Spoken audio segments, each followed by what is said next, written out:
चंद्रयान 3 को अब पूरा देश भूल ही चुका था। लेकिन तभी इसरो के वैज्ञानिकों ने एक ऐसा खुलासा किया जिसे सुनकर आप भी हैरान हो जाओगे। सितंबर का दिन भारत के चंद्रयान मिशन का चांद पर आखिरी दिन था, क्योंकि 4 सितंबर के दिन चंद्रयान के विक्रम लैंडर को स्लीप मोड में डाल दिया गया था और उसके बाद बगल में प्रज्ञान रोवर भी गहरी नींद में सो गया था। दोस्तों, 4 सितंबर के बाद चांद के उस इलाके में गहरा अंधेरा छाने वाला था, इसलिए प्रज्ञान रोवर अपने आप को ठंड से बचाने के लिए विक्रम के बगल में सो गया। लेकिन अभी विक्रम लैंडर ने स्लीप मोड में ही इसरो के वैज्ञानिकों को ऐसी जानकारी भेजी है जिसे सुनकर आप सभी लोग चौंक जाएंगे। आइए दोस्तों, देखते हैं चंद्रयान 3 ने ऐसी कौन सी जानकारी भेजी है जिससे एक बार फिर से भारतीय स्पेस एजेंसी इसरो चर्चा में आ गई, और क्या यह खोज भारत को एक सुपर पावर बना सकती है।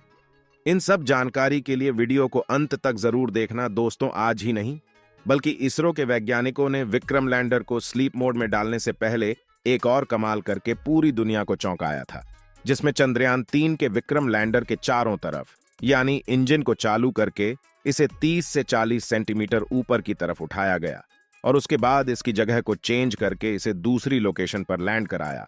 और यह काम इतना आसान नहीं जितना हमें लग रहा है, बल्कि धरती से करीब 4 लाख किलोमीटर दूर किसी दूसरी दुनिया में पड़े किसी अंतरिक्ष यान की जगह चेंज करना अपने आप में एक बहुत बड़ी मिसाल है। इसी बीच जापान ने चांद की जानकारी जुटाने के लिए अपने मून मिशन को 7 सितंबर के दिन सफलतापूर्वक लॉन्च कर दिया है। लेकिन जापान के चंद्रयान का मिशन चांद के किसी गड्ढे में सफलतापूर्वक लैंडिंग करना है, क्योंकि आज तक किसी भी देश ने चांद के गड्ढे में लैंडिंग नहीं की है। और अगर ऐसा जापान कर लेता है, चांद के गड्ढे में लैंडिंग करने वाला दुनिया का पहला देश बन जाएगा। आपको जानकारी के लिए बता दें कि चंद्रयान 3 के लैंडर को दोबारा से उड़ने के लिए नहीं बनाया गया था, बल्कि इसका केवल एक ही मकसद था कि चांद की सतह पर सॉफ्ट लैंडिंग करना और उसके बाद वहां की जानकारियां जुटाकर डिजिटल डेटा के रूप में पृथ्वी पर बैठे वैज्ञानिकों के पास भेजना। दोस्तों, यह भारत के लिए एक बहुत बड़ी ऐतिहासिक जीत है, क्योंकि ऐसा इतिहास में किसी भी देश ने नहीं किया था। जबकि हमारे भारत देश के कुशल वैज्ञानिकों ने चंद्रयान के लैंडर को कुछ मीटर की ऊंचाई पर ऊपर की ओर उड़ाया और फिर उसकी जगह को चेंज करके दूसरी जगह पर उसकी सफलतापूर्वक लैंडिंग भी कराई। इसी के साथ हमारे चंद्रयान के प्रज्ञान रोवर ने चांद की धरती पर ऑक्सीजन का भंडार भी खोज निकाला। ये ऑक्सीजन चांद पर वायुमंडल में मौजूद नहीं है, बल्कि यह चांद की जमीन के नीचे बने गड्ढों में मौजूद है। चांद पर ऑक्सीजन का पाया जाना हम मनुष्यों के लिए किसी खजाने से कम नहीं है, क्योंकि आपको पता ही होगा कि जीवन की उत्पत्ति के लिए ऑक्सीजन कितनी ज्यादा उपयोगी है। हालांकि चंद्रयान 3 ने चांद पर ऑक्सीजन के अलावा और भी कई सारे तत्वों की खोज की है, जिनमें sulphur, aluminium, calcium, iron, chromium, manganese और सिलिकॉन शामिल हैं। हमारे चंद्रयान ने चांद पर पहली बार सल्फर की खोज की है। इससे पहले किसी भी देश ने चांद की धरती पर की खोज नहीं की थी। चांद पर सल्फर का पाया जाना भी काफी ज्यादा महत्वपूर्ण है। लेकिन दोस्तों, इन सब के बीच विदेशी मीडिया का यह दावा है कि भारत ने अपने चंद्रयान 3 मिशन की बस एक मनगढ़ंत कहानी बनाई है और कंप्यूटर ग्राफिक्स की मदद से चांद के फेक वीडियो का निर्माण कर दुनिया को उल्लू बनाया है। लेकिन विदेशी मीडिया की इस बात का जवाब देते हुए भारत के मित्र देश अमेरिका की स्पेस एजेंसी नासा ने अपने मून ऑर्बिटर की मदद से चंद्रयान 3 के लैंडर की एक फोटो ली है, जिसे देखकर उन सबको काफी हैरानी हो रही है जो यह कह रहे थे कि चंद्रयान 3 बस एक झूठी कहानी है। दोस्तों, नासा द्वारा जारी की गई इस तस्वीर में भारत का चंद्रयान एकदम क्लियर दिख रहा है, जो कि चांद की धरती पर अपना सीना ताने खड़ा है।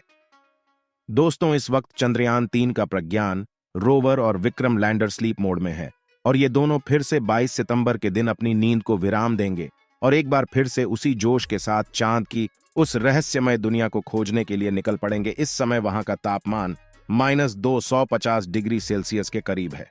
ऐसे में वैज्ञानिकों में इस बात का डर भी छाया हुआ है कि कहीं इस खतरनाक ठंड में प्रज्ञान रोवर का कंप्यूटर सिस्टम फेल ना हो जाए, क्योंकि दोस्तों -200 डिग्री तापमान के बाद कंप्यूटर में लगी चिप्स में भी दरारें पड़ने लगती हैं। ऐसे में हमें इस बात की कोई जानकारी नहीं है कि हमारा प्रज्ञान रोवर फिर से जिंदा होगा या नहीं। लेकिन दोस्तों, आप कमेंट बॉक्स में हमारे चंद्रयान 3 मिशन के लिए दुआएं जरूर करना, ताकि यह एक बार फिर से दुनिया को यह बता सके कि भारत भी अब एक स्पेस पावर बन चुका है। दोस्तों, विक्रम लैंडर और प्रज्ञान रोवर की बैटरी सौर ऊर्जा के माध्यम से चार्ज होती है, जिसके लिए सूर्य की रोशनी का होना जरूरी है, और इस समय चांद के दक्षिणी ध्रुव का तापमान काफी ज्यादा कम हो गया है, जिससे उसकी बैटरी खराब होने की संभावना भी बढ़ गई है। लेकिन हमारे वैज्ञानिकों का कहना है कि उन्होंने इसकी बैटरी में काफी ज्यादा एडवांस टेक्नोलॉजी का इस्तेमाल किया है, जिससे वह इतनी आसानी से खराब नहीं होने वाली। लेकिन -250 डिग्री की ठंड को झेल पाना इतना भी आसान नहीं है।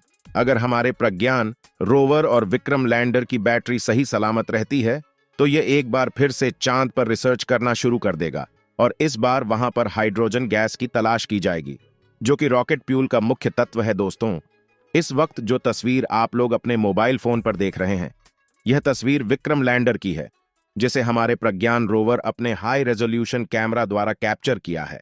आपको बता दें कि यह तस्वीर उस समय की है जब चांद पर रात होने वाली थी और रोवर वापस लैंडर में जा रहा था। इसमें आप देख रहे हैं कि चांद की सतह पर अंधेरा होने के कारण वह कितनी चमकदार दिखाई दे रही है, जिससे इस समय चंद्रयान का प्रज्ञान रोवर चांद पर रिसर्च कर रहा था।